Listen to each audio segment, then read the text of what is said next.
स्वाध्याय TV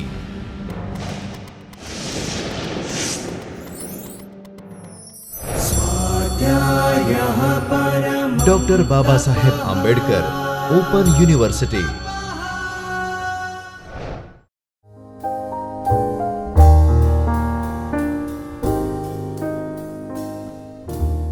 Namaste students, I Dr. Himanshu Patel welcome you from the Chaitanya studio of Babasaheb Ambedkar Open University. We are in lecture series in mobile application development in Android.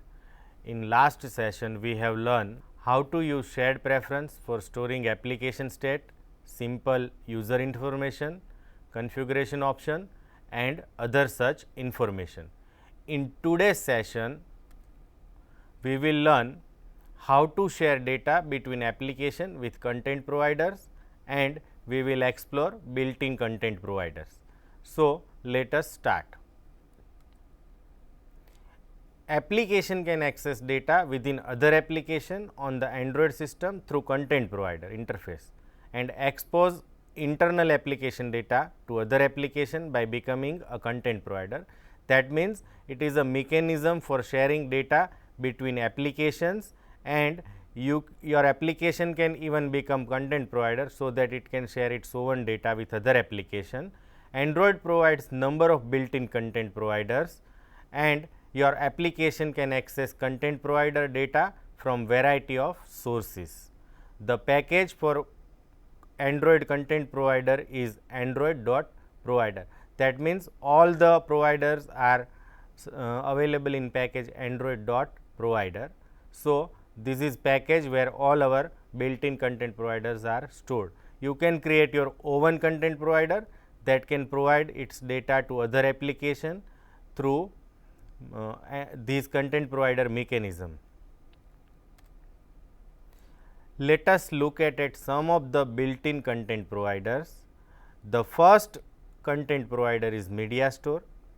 It's used to provide audio visual data on the phone and external storage. Audio visual means image, audio and video. Then there is a call log content provider which is used to send and received called information. You can get all the sent, dialed, miscalled etc. using call log media provider, call log content provider. We can have browser history and bookmarks set by user using browser content provider, and we have contract provider which is used for phone contact database or phone book. We can retrieve all the context information using contract content provider. We have setting content provider which is used to give us system wide device setting and preferences. Then finally, we have user dictionary content provider which is a dictionary of user defined words for the use with predictive text input. When you type input in text field, it prompts you for what will be the word is based on the user input. So, for that we can use this user dictionary content provider. We will explore all these content provider in some detail. So, let us start with MediaStore content provider. As we mentioned earlier, it is used to access media on the phone and external storage device. That means, your audio, video and image may be stored on your phone storage or it may be stored in external device. So, this MediaStore content provider is used to retrieve all these media on your phone as well as on external storage device. The primary type of media that you can access are audio, images and video. You can not only retrieve, but add and delete media files from the device using MediaStore content provider.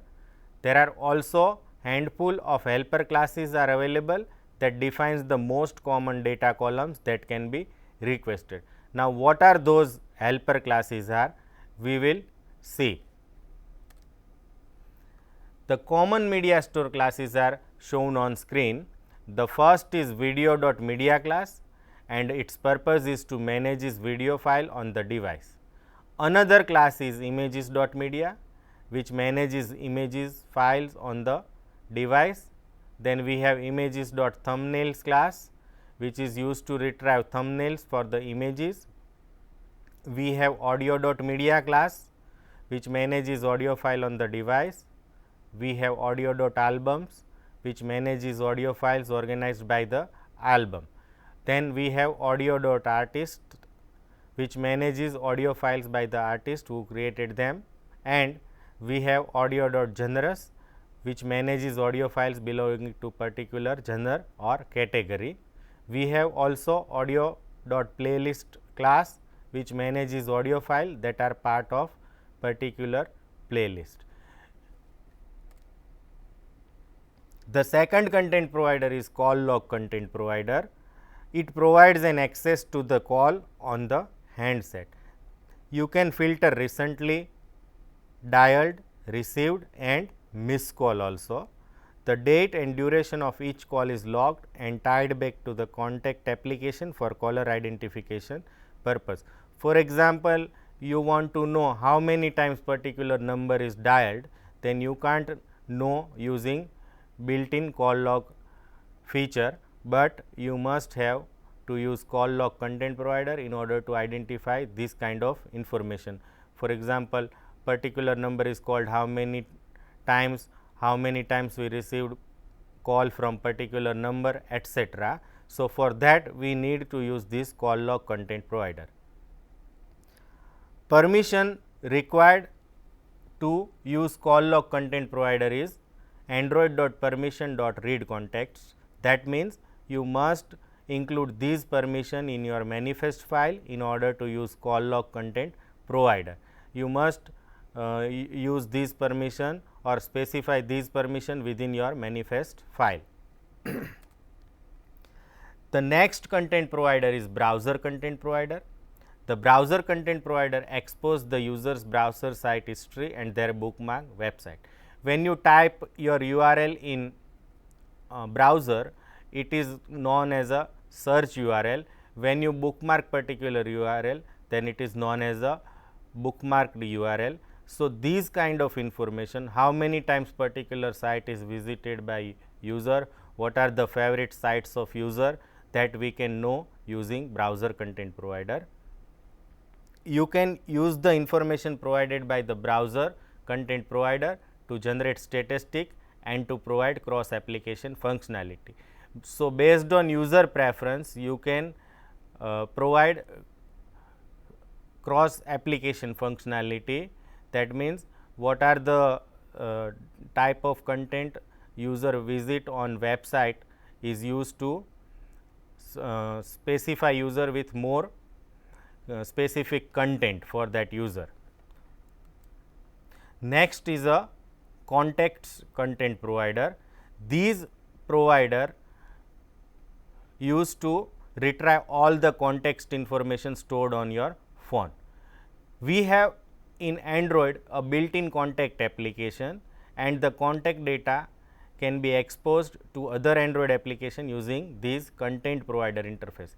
We have easily add, delete and update information in basic contact application, but suppose I want to retrieve these contact information within my application, then I must use this context content provider.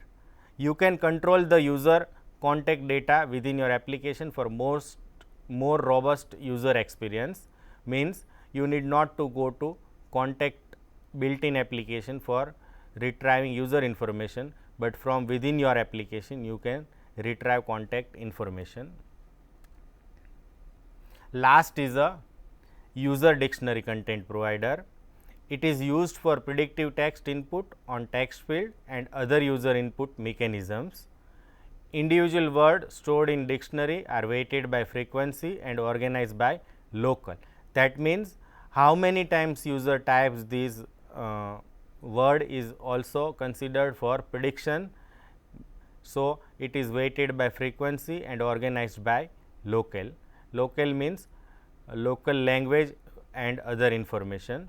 you can use the add word method within the user dictionary.words class to add words to the custom user dictionary. That means you can add new words from within your application in this dictionary using this content provider. So, it is again very useful. Setting content provider, as its name suggests, is used to access the device settings and user preferences. Settings are normally organized by category, and you can find information about the settings content provider in the android.provider settings class, because our package is android.provider and our class is a settings. So, complete name for settings class is android.provider.settings. Now, when you query or retrieve data from these content provider, you have to specify its URI or path. So, on screen you can see the query string with its meaning. For example, first query string content : media / internal / images returns a list of all the internal images on the device. Similarly, content : media / external / images returns a list of all images stored on the external storage on the device. So, when you query content provider, you must use this query string. Similarly, for call log we have call _ log / calls. All the query strings start with content : So, for call log list we have call _ log / calls, and for browser bookmarks we have browser / bookmarks. So, it returns a list of bookmarks stored in browser. That means, what are the URL is bookmarked by a user is retrieved using this query string. To retrieve all the context, we have query string context / people. So, it returns a list of all context. Now, this is a user defined query string. You can have built in query string for content provider also. So, now let us look at some of the built in query string for content provider. So, on screen you can see a predefined query strings. First is a browsers.bookmarks _ URI. So, these URI points to all bookmarks stored by the browser content provider. Then we have searches _ URI. So, it will provide all the URL search by user using this content provider.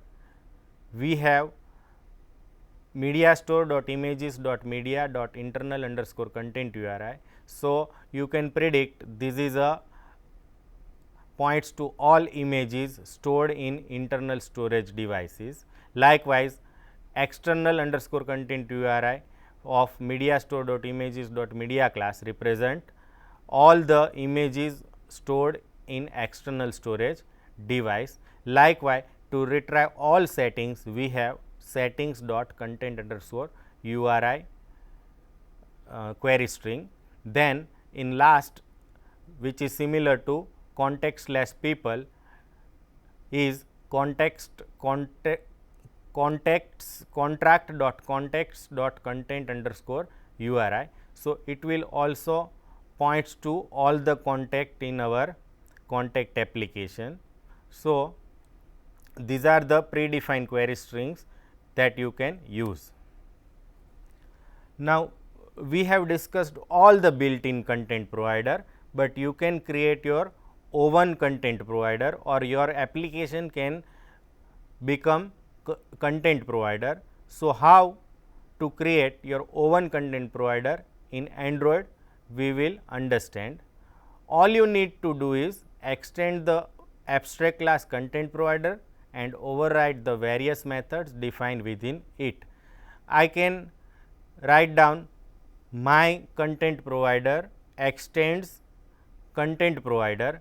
That means, my content provider becomes content provider, and I must override all the methods which is abstract in content provider class. Now, within your content provider, you are free to choose how you want to store your data, whether you want to store data in a traditional file system, or you want to store data as a XML file, or you want a database for storing data, or you can even use web services, but all these logic you must mention inside these override methods. So, what are the methods that we can override from content provider class? Let us look at those methods. Here are the methods in content provider class that we can override for specifying our logic. So, first method is get type, which should return MIME types of the data at the given URI. That means, what is the type of our data stored is specified by this method get type. Then we have on create method, which is called when the provider is started, like on create method of activity. This on create method is called when the provider is started. Then there is a query method which you can override so that it receives a request from a client and the result of request returned is a cursor object. That means, you retrieve query from client or user and you return them a cursor object as a result set.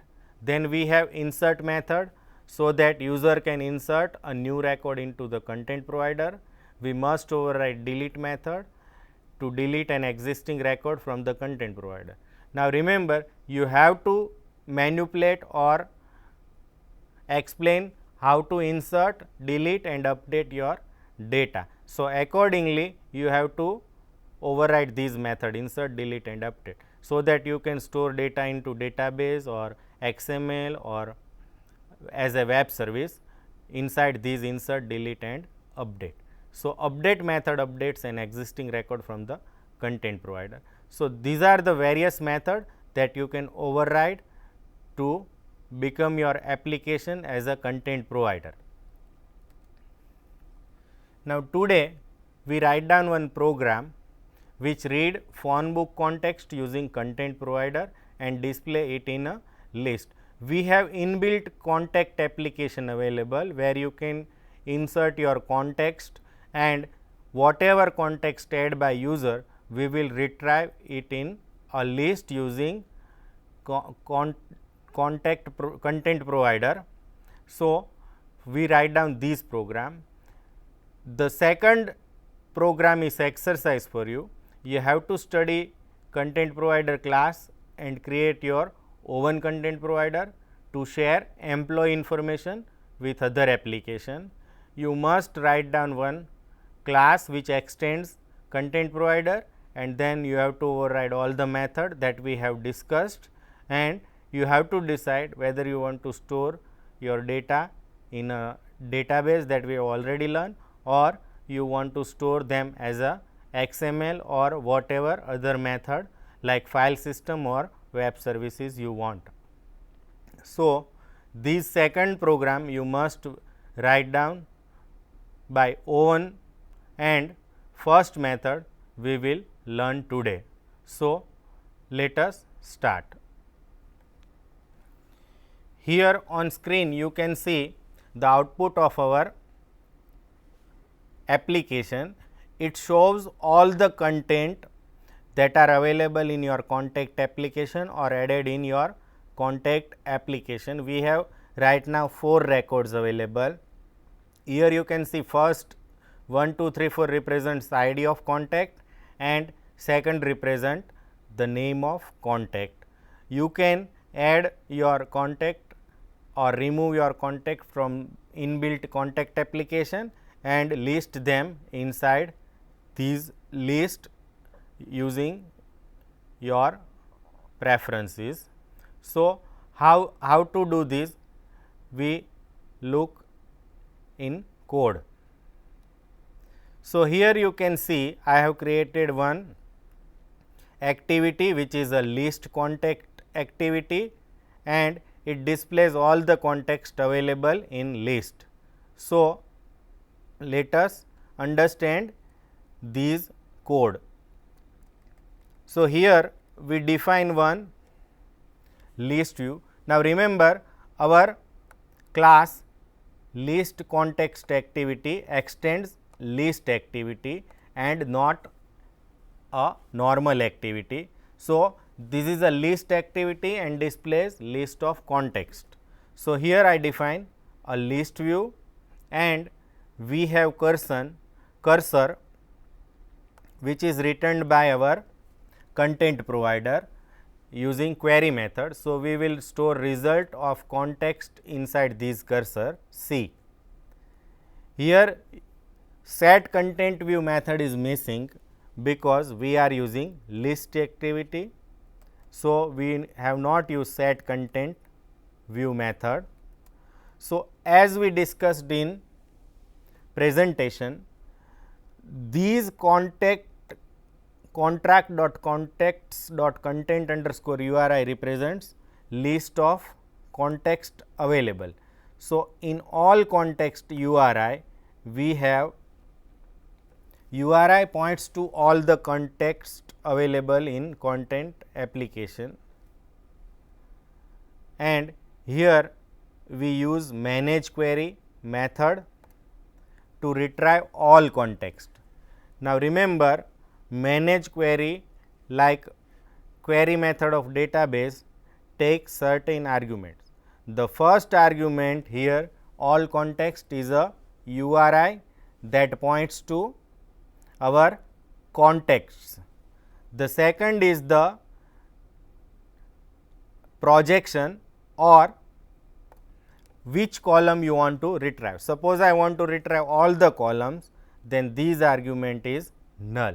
Our contact information may include our phone number, name, email address, second number, etc. So, what data that you want to retrieve is specified by second argument, which is called projection, which specifies the set of columns. Third argument is the selection criteria. Suppose you want to filter record by particular number, then you can write down that selection criteria in third argument. The next argument is a parameters for these selection criteria. Suppose I write down name is this, then that value must be supplied by fourth argument, and then fifth argument specifies the order in which we want to retrieve our data. So, manage query is used to fetch all the context detail in cursor C. So, once this method is executed, we have all the records of contact are available in cursor C. So, here I created one array of string with name record, and it contains the number of records returned by these cursor. For example, we have 4 context. So, C dot get count represents 4. So, in record we have 4 strings which represent individual contact. Now, C dot move to first we have already used. This method moves our cursor to first record, and we will continue this for loop for 4 times starting from 0 to less than 4, and I is incremented every time. So, inside ID I write down C dot get string. Now, remember in C dot get string you can either specify the name or index of the context. So, here I write down C dot get column index, and the column we want to retrieve is a context contract.context._ID. This column represents our ID. So, its index is returned in c.getString and that column is returned inside id, and inside name, in second line inside name we retrieve index of display name. So, this display name is the name of column available in contact and we get its index and pass it to cursor.getString method.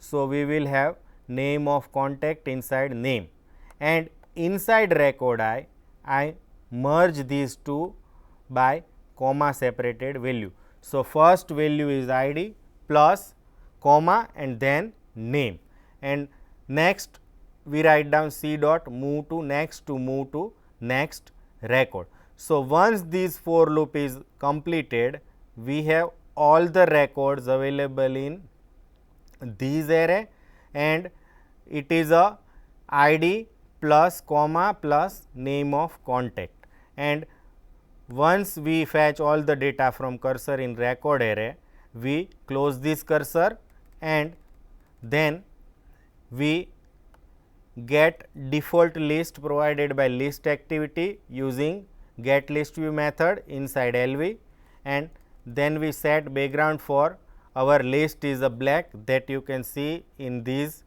application. Here you can see the background of list is a black. The next line is a used to set text filter for our context.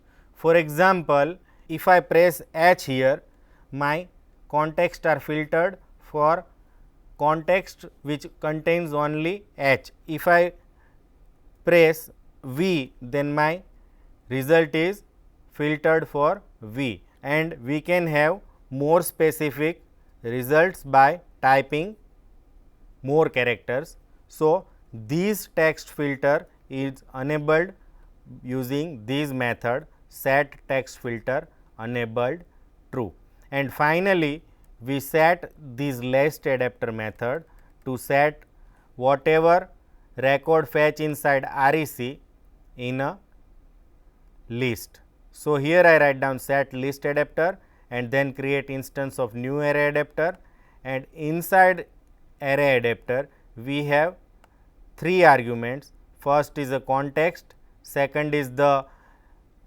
layout for our list which is a simple list item 1, and next is third argument is a array from where you want to display records. So, we write down REC. So, this is how our activity will fetch all the records inside this list when you run this activity. Now, how to add more name inside this list? We will use built-in contact application. So, I go to back. Here is our inbuilt contact application. Suppose I want to add one more name, then I can press this plus button. Here I am pressing plus button. So, it will ask for name, and here you can write down phone number,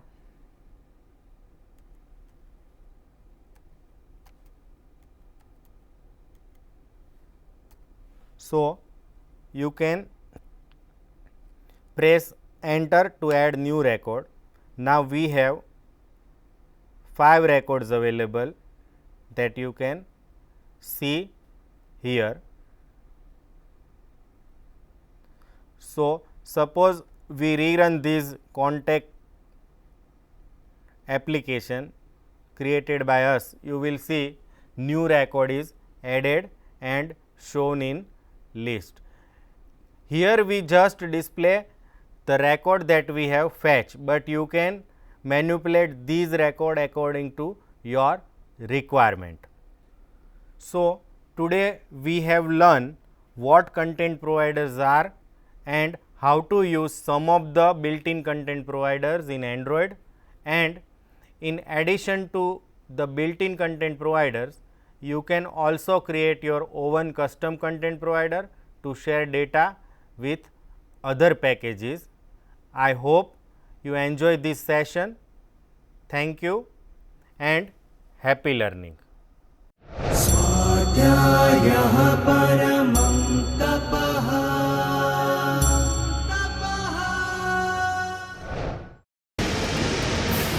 स्वाध्याय TV